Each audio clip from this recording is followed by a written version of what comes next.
Good morning everyone.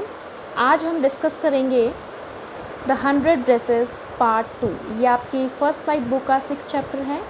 ठीक है, तो 100 ड्रेसेस पार्ट 1 हम डिस्कस कर चुके हैं। पार्ट 1 में हमने पढ़ा था एक यंग गर्ल जो कि पॉलिश गर्ल थी, वांडा पेट्रोंस्की के बारे में, और किस तरीके से वांडा पेट्रोंस्की के साथ उसके जो क्लासमेट हैं वो उसको डिस्क्रिमिनेट करने की कोशिश करते हैं, उसके साथ भेदभाव करते हैं। और ये भी हमने पढ़ा था क्योंकि वो पोलैंड से बिलोंग करती थी और वो अमेरिका जा कर के ये लोग शिफ्ट हो गए थे, तो उसके जो क्लास के बच्चे थे उसके साथ बहुत ही ज़्यादा वो डिस्क्रिमिनेशन करते थे। जैसे कि आपने देखा कि जो दो लड़कियां थी, पैगी और मैडी, वो एक फ़न गेम जो है इन्वेंट करती हैं और पूछती हैं वांडा से बार बार कि how many dresses you have. इसका क्या आंसर वांडा देती है कि आई हैव 100 ड्रेसेस। और लास्ट में आप पढ़ते हैं कि एक कॉन्टेस्ट होता है, ड्राइंग कॉन्टेस्ट, जिसकी विनर जो होती हैं वो वांडा पेट्रोंस्की होती है।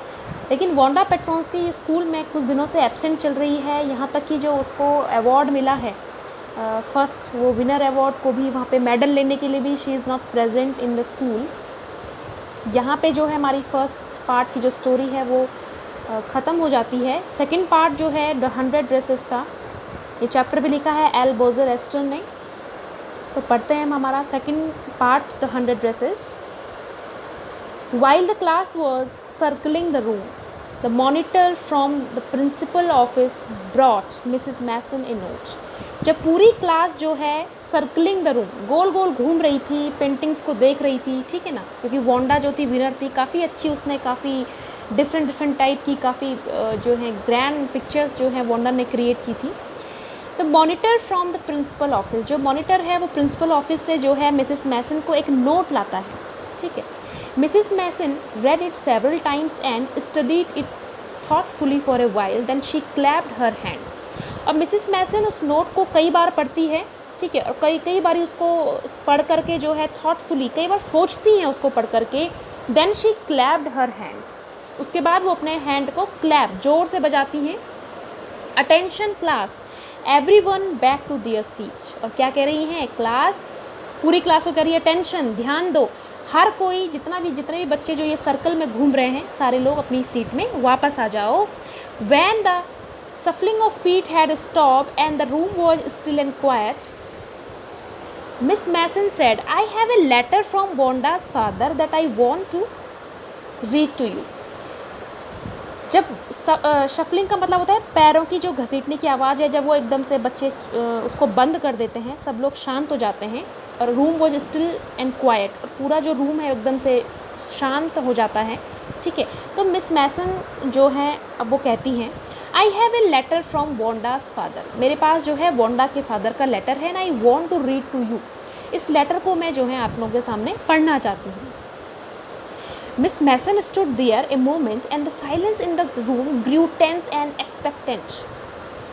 ठीक है, अब जो मिस मैसन थी वो कुछ देर के लिए, कुछ मोमेंट के लिए जो है खड़ी हो गई थी वहाँ पे, वो स्टार्ट ही कर रही थी पढ़ना। तो ऐसे ही पूरे जो रूम का जो माहौल था काफ़ी टेंस भरा, काफ़ी टेंस, काफ़ी लोग मतलब जितने भी बच्चे थे वो काफ़ी टेंस फुल मूड में आ गए थे कि क्या हुआ होगा, ठीक है, ऐसा क्या हुआ होगा, क्या लिखा होगा उस लेटर में। Teacher adjusted her glasses slowly and deliberately, teacher क्या करती है, अपने जो ग्लास हैं उसके जो उनके जो चश्मे हैं उनको वो एडजस्ट करती हैं, and deliberately, slowly and deliberately, deliberately माना होता है थोड़ा जानबूझ करके थोड़ा अपने चश्मे को हिला रही हैं।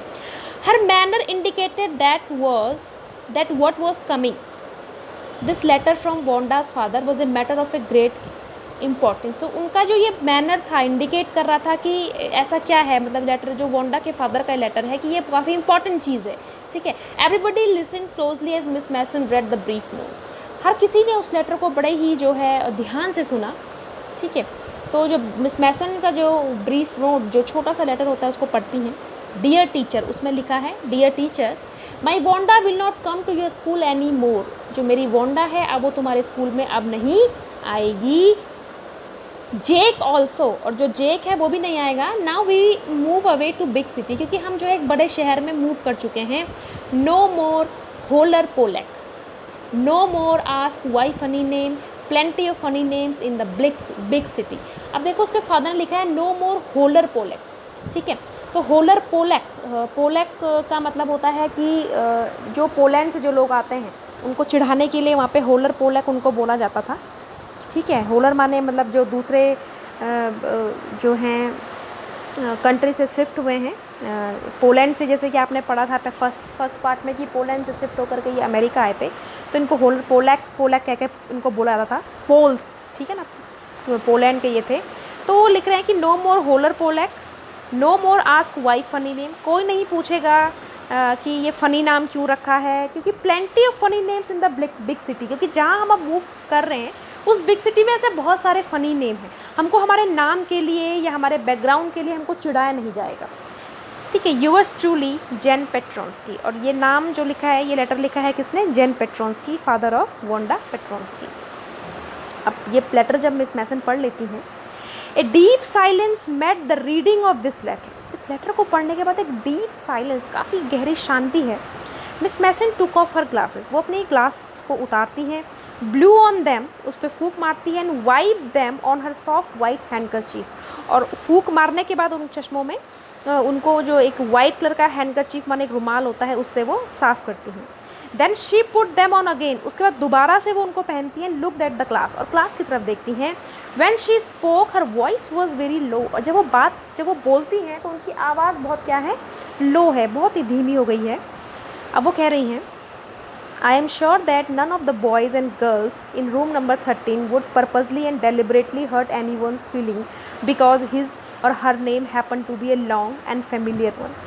वो कह रही है कि मैं बिल्कुल श्योर हूँ कि इस रूम नंबर 13 से जितने भी बॉयज़ और गर्ल्स हैं, उन्होंने जानबूझ करके किसी की फीलिंग्स को हर्ट नहीं किया होगा, क्योंकि उसका नाम जो है वो काफ़ी लंबा है और काफ़ी अनफेमिलियर है, अनजाना है। मुझे ऐसा नहीं लगता है कि ऐसा किसी ने भी जानबूझ करके डेलिबरेटली या पर्पसफुल, मतलब बहुत जानबूझ के ऐसा किया होगा। I prefer to think that what was said in thoughtlessness, और मुझे लगता है कि अगर कुछ कहा भी गया होगा तो वो थॉटलेसनेस, बिना सोचे समझे ही अनजाने में किसी ने कह दिया होगा। I know that all of you feel the way I do, और मैं समझ सकती हूँ कि जैसा मैं महसूस कर रही हूँ आप लोग भी वैसा ही महसूस कर रहे होंगे। That this is a very unfortunate thing to have happen, unfortunate and sad both, क्योंकि जो ये चीज़ हुई है बहुत ही ज़्यादा अनफॉर्चुनेट है, ठीक है, दुर्भाग्यपूर्ण वाली बात है ये हम लोगों के लिए। अनफॉर्चुनेट भी है और सैड भी है, दुर्भाग्य की बात भी है और दुख भरी बात दोनों है। And I want you all to think about it, और मैं चाहती हूँ कि आप सब लोग इसके बारे में सोचें। तो ये मिस मैसन बहुत ही लो वॉइस में इस बात को कहती हैं। The first period was a study period, और जो पहला पीरियड था वो स्टडी पीरियड था, पढ़ने का पीरियड था। And Maddie try to prepare her lesson, Maddie जो है अपने लेसन्स को तैयार कर रही थी, तैयार करने की कोशिश उसने की, but she could not put her mind on her work, लेकिन वो अपने माइंड को जो है अपने वर्क में नहीं लगा पा रही थी। She had a very sick feeling in the bottom of her stomach, उसके जो पेट में जो एक अजीब सी फीलिंग हो रही थी, उसको अच्छा नहीं लग रहा था, क्योंकि आपने पहले भी फर्स्ट पार्ट में पढ़ा है कि जो मैंडी है उसको कहीं ना कहीं वांडा के लिए एक सॉफ्ट कॉर्नर ज़रूर था, उसको भी काफ़ी अच्छा नहीं लगता था कि जब पैगी जो है वांडा के साथ जो फन गेम खेलती थी, क्योंकि वो भी खुद एक गरीब घर से थी। True, she had not enjoyed listening to Peggy ask Wanda how many dresses she had in her closet, but she had said nothing. वो कह रही है बिल्कुल सही है कि उसने कभी भी जो है इस गेम को इन्जॉय नहीं किया, कि जब पैगी जो है वांडा से पूछती है कि हाउ मैनी ड्रेसेस, उसकी अलमारी में कितनी ड्रेसेस हैं, but she had said nothing, लेकिन वो खुद के लिए कह रही है कि लेकिन उसने कुछ नहीं कहा। She had stood by silently, वो बिल्कुल जो है पैगी के बगल में चुपचाप खड़ी रही। And that was just as bad as what Peggy had done, और ये चीज़ उतनी ही ख़राब है जिसने जब मतलब कहने का मतलब कि जब कोई गलती करता है और आप सामने वाले को कुछ नहीं कह रहे हैं, वो गलती भी कर रहा है, तो चुपचाप उसको देख रहे हो, तो ये और भी ख़राब चीज़ होती है। तो पैगी मतलब अगर गलत काम कर रही थी तो मैडी को उसको रोकना चाहिए था, लेकिन मैडी क्या थी, चुपचाप खड़ी थी। तो वो कह रही है तो जो करना जो गलती कर रही है उससे भी ख़राब चीज़ है चुप रहना, वर्स बहुत ही ख़राब है। शी वॉज ए कावर्ड, वो अपने आप को कह रही है कि वो एक कायर है, कावर्ड माने कायर। At least Peggy had not considered they were being mean, but she Maddie had thought they were doing wrong. वो कह रही कम से कम जो है वो कावर्ड इसीलिए अपने आप को कह रही है, कम से कम पैगी ने जो है कभी इस चीज़ को कंसिडर नहीं किया कि वो गलत कर रहे हैं। पैगी ने कभी नहीं बोला कि वो ऐसा करके गलत कर रही है वोंडा के साथ, बट शी मैडी, लेकिन वो अगर अपने बारे में कहे, उसको तो पता था कि वो गलत कर रहे हैं। She could put her self in Wanda shoes, कि वो अपने आप को अगर एक बार वोंडा की शूज़ माने वोंडा के तरफ अपने आप को रख कर वो देख सकती थी, ठीक है, कि उसको पता था कि वो गलत है।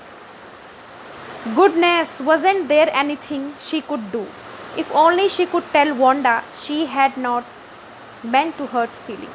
अब वो कह रही है कि अब ऐसा जो है goodness was not there anything she could do, अब ऐसा वो क्या है जो वो नहीं कर पा रही है, या वो उसको उसके अंदर जो फीलिंग्स है उसको बहुत ज़्यादा बुरा लग रहा है।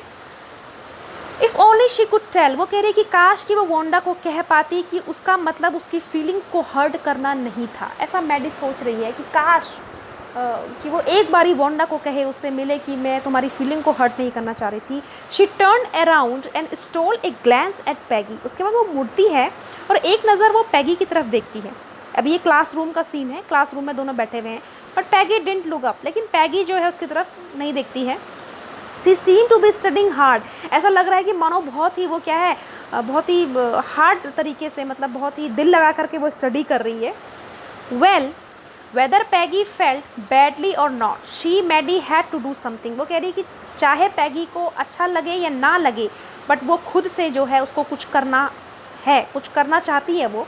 She had to find Wanda Petronski, वो कह रही है कि उसको वोंडा पेट्रोन्स्की को ढूंढना है। May be she had not yet moved away, may be Peggy would climb the Heights with her and they would tell Wanda she had won the contest and that they thought she was smart and the 100 dresses were beautiful।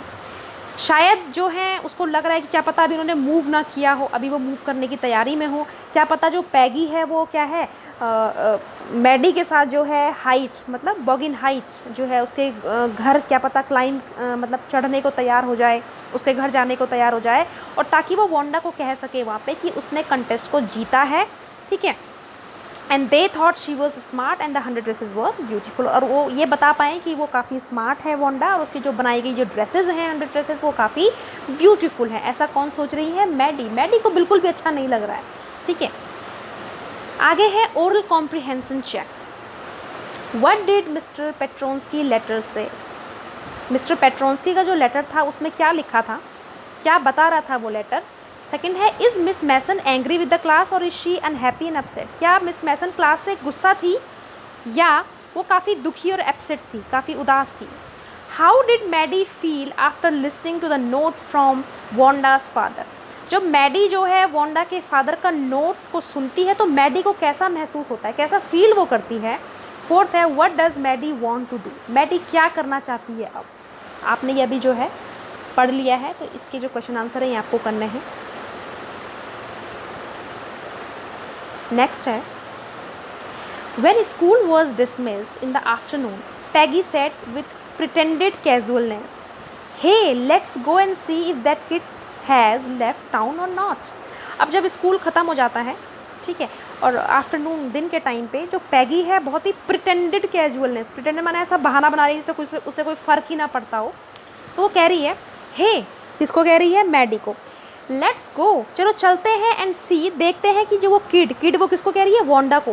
क्या उसने town छोड़ा है या नहीं छोड़ा है, मतलब कहीं ना कहीं पैगी को भी लग रहा है कि उसने शायद गलती करी है और उसको वोंडा पेट्रोन्स्की को सॉरी बोलना चाहिए, लेकिन वो दिखा नहीं रही है, ठीक है, बड़े ही कैजुअलनेस तरीके से बोल रही है कि चलो चल के देखते हैं कि उस किड ने टाउन छोड़ा या नहीं छोड़ा है। So Peggy had the same idea, Maddie glowed, Peggy was really all right. जब मैडी ये सुनती है तो मैडी क्या कह रही है कि अच्छा पैगी का भी सेम ही आइडिया है जो मैं सोच रही थी, तो मैडी ग्लोड, ये सुन करके मैडी एकदम से ग्लो करती है, उसके चेहरे पे एक चमक आ जाती है। वो कह रही है peg was really all right, वो बिल्कुल उसको लग रहा है कि पैग बिल्कुल तुम सही हो, ठीक है, वो बिल्कुल सही थी जो वो कह रही थी कि हमें मिलना चाहिए। The two girls hurried out of the building up the street towards Boggins Heights, the part of town that wore such a forbidding air on this kind of a November afternoon।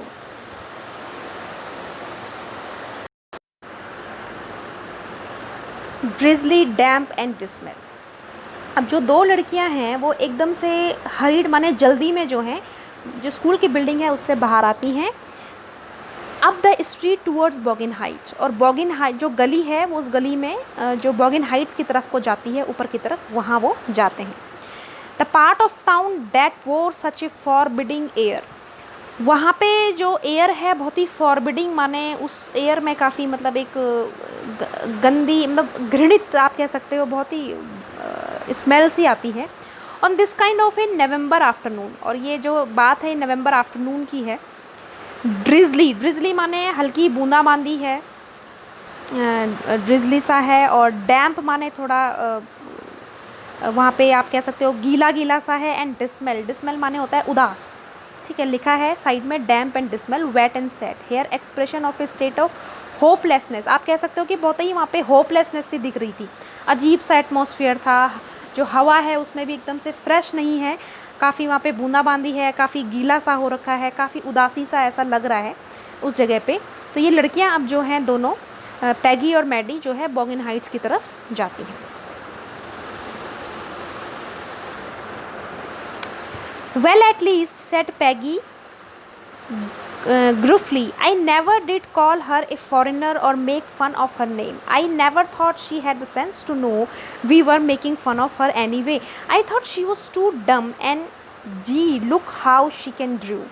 अब पैगी बहुत ही ग्रुफली माने बड़े ही rude तरीके से, रूखे तरीके से बोलती है कि अच्छा कम से कम मैंने उसको जो है उसके नाम पे मैंने उसका मजाक नहीं बनाया, कि कैसे उसका जो फॉरेनर नाम था, फॉरेनर माने एक स्ट्रेंज सा, अजनबी सा उसका नाम था, कम से कम मैंने उसके नाम के लिए उसका मजाक नहीं बनाया।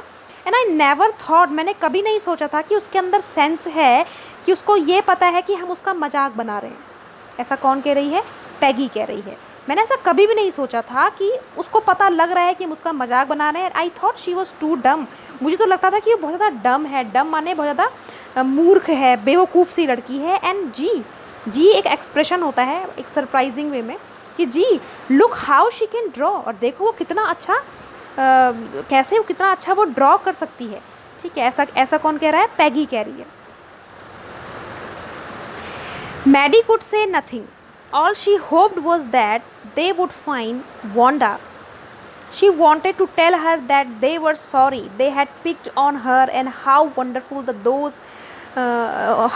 the whole school thought she was, and please not to move away, and everybody would be nice. She and Peggy would fight anybody who was not nice.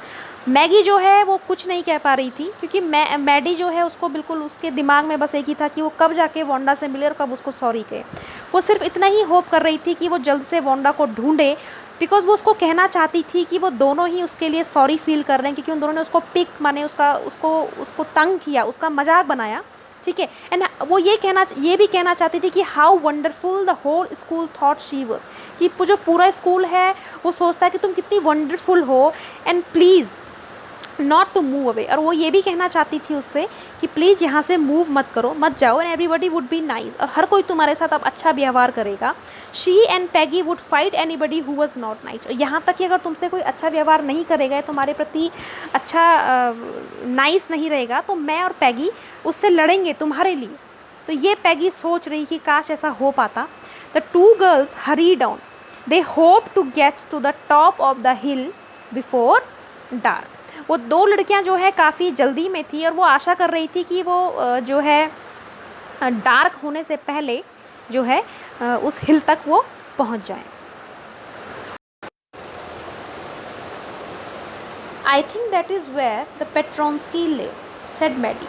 अब जब दोनों जल्दी जल्दी जाते हैं बॉगिन हाइट्स की तरफ, तो मैडी कहती है कि मुझे लगता है कि शायद देखो पेट्रोन्स्की जो एक जहाँ पे वो रहते हैं, pointing to a little white house, उसको एक लिटिल छोटा सा एक सफ़ेद रंग का एक घर दिखता है, जहाँ पर कि पॉइंट करके वो कहती है कि मुझे लगता है कि शायद वहाँ पे पेट्रोन्स्की रहते हैं। Wisps of old grass stuck up here and there along the pathway like a thin kitten. Wisp माने होता है ढेर सारी पुरानी घास, ठीक है ना। तो काफ़ी सारी जो पुरानी घास थी वो इधर उधर जो है दिख रही थी, ठीक है ना। And there along the pathway like thin kitten, और वो ऐसे लग रही थी पूरे रास्ते में जैसे कि थिन किटन, किटन माने होता है बिल्ली के से बच्चे होते हैं ना छोटे छोटे, ऐसी वो घास दिख रही थी। द हाउस एंड इट्स स्पर्स, स्पर्स का माने मतलब होता है बिखरा हुआ सा, little yard look shabby but clean. जो वो हाउस था, वो उसका जो आंगन था काफ़ी भद्दा सा दिख रहा था। शैबी माने काफ़ी बिखरा हुआ सा, भद्दा सा, बट क्लीन, लेकिन काफ़ी साफ़ सुथरा था। तो उसमें दरारें थी, ठीक है, काफ़ी अच्छा दिखने में नहीं लग रहा था, ठीक है। जो यार्ड माने जो आंगन था उनके घर का, बट क्लीन, लेकिन साफ़ सुथरा था। अब आप इससे समझ सकते हैं कि जो वांडा की ड्रेस थी, वाइट ब्लू फेडेड ड्रेस, आपको याद आ रहा होगा कि जो उसकी ड्रेस होती थी वो भी ऐसी होती थी, काफ़ी फेडेड माने काफ़ी उसका कलर निकला हुआ रहता था, लेकिन वो काफ़ी क्लीन होती थी, ठीक है। तो it reminded Maggie of Wanda's one dress. तो ये बात जब उसके घर को वो देखती है तो उसको एकदम से मैडी को जो है वांडा की एक ड्रेस याद आती है, हर फेडेड ब्लू कॉटन ड्रेस, जो उसकी जो फेडेड बहुत ही पुरानी जो कॉटन की जो ब्लू कलर की ड्रेस है, शैबी बट क्लीन, दिखने में काफ़ी भद्दी थी लेकिन काफ़ी साफ़ सुथरी थी। There was not a sign of life about the house. ऐसा लग रहा है कि उस हाउस में अब कोई नहीं रहता है, क्योंकि वो दोनों मिलने तो आए हैं लेकिन वहाँ पे कुछ लग नहीं रहा कि कोई है वहाँ पे। Peggy knock firmly on the door. Peggy ने बहुत ही क्या है जोर से, फर्मली का मतलब होता है जोर से डोर को नॉक किया, but there was no answer, लेकिन वहाँ से कोई आंसर नहीं आता है। She and Maddie went around to the back yard. उसके बाद वो दोनों जो हैं पीछे के आंगन की तरफ गए, नॉक देयर, वहाँ से नॉक किया। Still there was no answer, फिर भी वहाँ पे उनको कोई आंसर नहीं मिलता है। That was no doubt about it. इसके बारे में तो अब डाउट करने की ज़रूरत ही नहीं है, क्योंकि इसका मतलब क्या था, पेट्रोन्स्की वर गॉन, कि पेट्रोन्स्की जो है अब जा चुके थे। How could they ever make amend. Amend का मतलब होता है सुधार। अब वो दोनों कैसे सुधार करेंगे, अपनी गलतियों को कैसे सुधारेंगे, ठीक है। They turn slowly and made their way back down the हिल। अब वो धीरे धीरे जो है मुड़ते हैं और जो है उस हिल से वापस धीरे धीरे आते हैं। Well anyway said Peggy, she has gone now, so what can we do. ठीक है, अब पैगी बड़े ही कैजुअल तरीके से कह रही है कि अच्छा चलो कोई नहीं, अब वो जा चुकी है तो अब क्या कर सकते हैं हम इसमें, ऐसा कौन कहता है, पैगी। बिसाइड्स, और कह रही है कि इसके अलावा कहती है, when I was asking her about all her dresses she probably would getting good idea for her drawing. वो कह रही है कि इसके अतिरिक्त अगर मैं उससे जब क्वेश्चन पूछ रही थी कि हाउ मेनी ड्रेसेस, उसके ड्रेसेस के बारे में, तो संभव तो कहीं ना कहीं उसके दिमाग में आइडिया तो आ रहे थे ड्राइंग के लिए। ऐसा कौन कह रही है, ऐसा कह रही है Peggy. She might not even have won the contest otherwise. अगर मैं उसको ऐसा पूछती नहीं तो उसके दिमाग में आइडिया नहीं आते तो वो कंटेस्ट को, जो हुआ था ड्राइंग कंटेस्ट, उसको जीतती नहीं। ठीक है, तो कहने का मतलब पैगी यहाँ पे क्रेडिट खुद को ही दे रही है कि मतलब वो मेरी वजह से जो है जो कंटेस्ट है उसको जीती है।